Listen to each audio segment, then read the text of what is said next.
Hello' গাইছ, এটা mini ব্লগলৈ সকলোকে স্বাগতম জনাইছোঁ শিৱসাগৰৰ আমাৰ ঘৰৰ পৰা। আৰু ইয়াতে আজি বহুত ভাল লগা দিন, আমাৰ ভতিজা ছোৱালীক চাবলৈ আহিছে ল'ৰা ঘৰৰ ফেমিলি, আৰু আমি আলহী আগবঢ়াই আনিলোঁ, বহিবলৈ দিলোঁ। তাৰপিছতে যিহেতু বহুত বেছি গৰম পৰিছে, ক'ল্ড ড্ৰিংকছ আৰু লগতে ফ্ৰুটছ, ড্ৰাই ফ্ৰুটছ সকলোবোৰ খাবলৈ দিয়া হ'ল। তাৰপিছতে আজি যিহেতু আলহী আহিছে, ঘৰৰো সকলো একেলগ হৈ আছোঁ। ভণ্টিহঁতো আহিছে, জোঁৱাই আৰু আমাৰ ককাই ভাই, বাই ভনী, ভাগিন ভতিজা সকলোবোৰ, কিন্তু সৰু ভণ্টি অহা নাই, মিছ কৰি আছোঁ। তাৰপিছতে আলহীক চাহ খাবলৈ দিয়া হ'ল, আৰু তাৰপিছতে লাঞ্চৰ টাইম হ'ল। লাঞ্চততো ক'বই নালাগে, যিহেতু নতুন লোকেল চিকেনৰ পৰা সকলোবোৰ, আৰু মিষ্টাৰ বনাই দিছে পোলাওখিনি।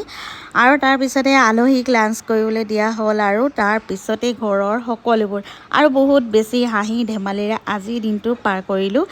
আৰু ভণ্টিয়ে খুৱাই আছে আমাৰ ঘৰৰ ফেমিলিবোৰক, আৰু এয়া ভনীজনীও আহিছে। তাৰপিছতে ছোৱালী জীৱনৰ আটাইতকৈ কঠিন মুহূৰ্ত, মান তামোল ধৰা হ'ল আৰু কেকা আৰু বৌ শেষত